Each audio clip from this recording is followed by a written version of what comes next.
Have you ever looked up at a raging thunderstorm and felt like you were witnessing a battle of epic proportions? The flashing lightning, the roaring thunder, the torrential rain. It's as if gods are clashing in the heavens. For many indigenous cultures across North America, this isn't just a metaphor. It's the physical manifestation of an ancient, eternal war.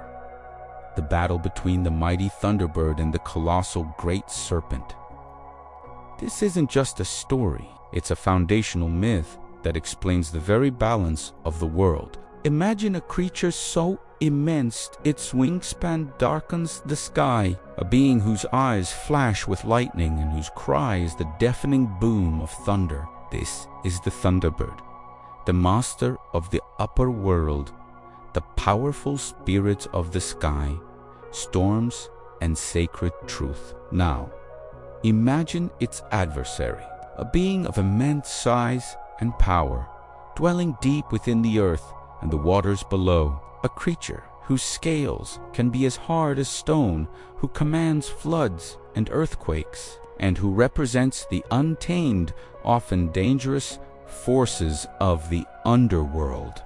This is the Great Horned Serpent, known by many names like Octana to the Cherokee or Mishapesu to the Anish. The conflict between them is not one of simple good versus evil. It's a cosmic struggle for balance. The Thunderbird, representing the celestial, the spiritual, and order, strives to keep the serpent, which embodies the subterranean, the physical, and chaos, in check. Without the Thunderbird, the serpent would rise from the depths, flooding the land and consuming all life.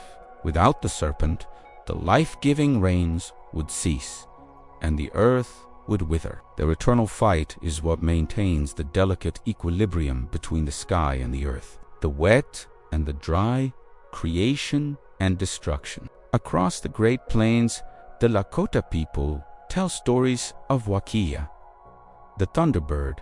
They say he is a protector of humanity, fighting the water monster Angshikula to prevent it from flooding the world when a tornado rips across the plains. Some see it as the physical form of the Thunderbird descending from the clouds to strike its ancient foe hiding beneath the earth. The storms are the collateral damage of their celestial war. Further east, the Algonquin-speaking peoples, like the Anishinaabe, have their own rich traditions about this rivalry. Their Thunderbird, Anamiki, is a powerful Manitou or spirit who guards the upper world. His nemesis is Mishapeshu, the great horned underwater panther, a fearsome creature that jealously guards the copper and other riches of the Great Lakes.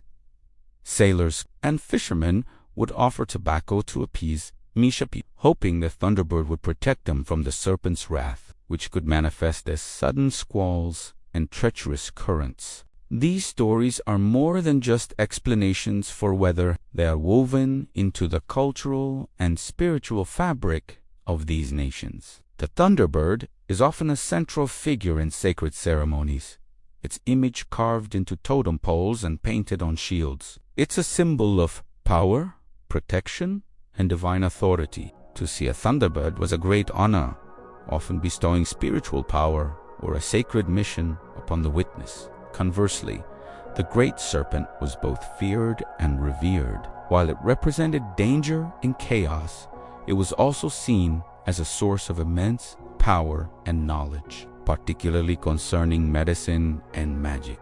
Shamans who dared to seek its favor could gain powerful abilities, but at great personal risk. The serpent represented the potent, untamed magic of the earth itself. Think about it from a meteorological perspective.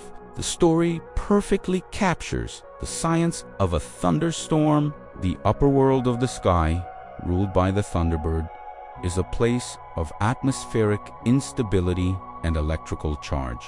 The lower world, the domain of the serpent, is the moist, grounded earth. Lightning, the Thunderbird's weapon, is a massive electrical discharge that strikes from the sky to the ground, a literal connection between these two opposing realms. The torrential rain that follows is the sky world's power drenching the earth world. Even today, these ancient myths hold a profound spiritual meaning. Their eternal battle is a metaphor for the struggles we all face in our own lives. The conflict between our spiritual aspirations and our worldly desires, between order and chaos in our minds, between our higher selves and our more primal instincts. The story teaches us that balance is key. Too much of the sky world, and we become ungrounded dreamers. Too much of the earth world, and we lose our connection to the sacred. The Thunderbird and the Great Serpent are not just characters in forgotten legends. They are living symbols, powerful archetypes that continue to resonate with us. They remind us that the world is a dynamic, often chaotic place, held in a delicate and violent balance.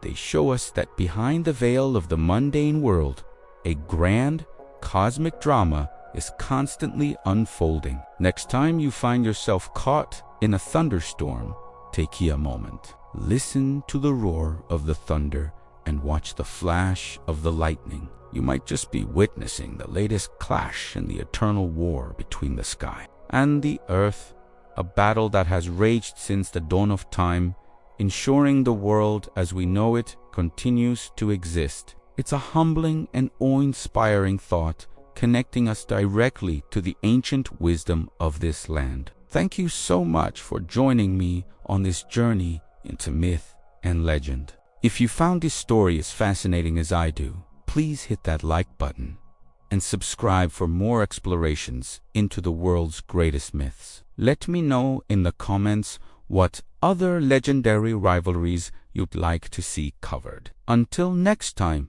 stay curious.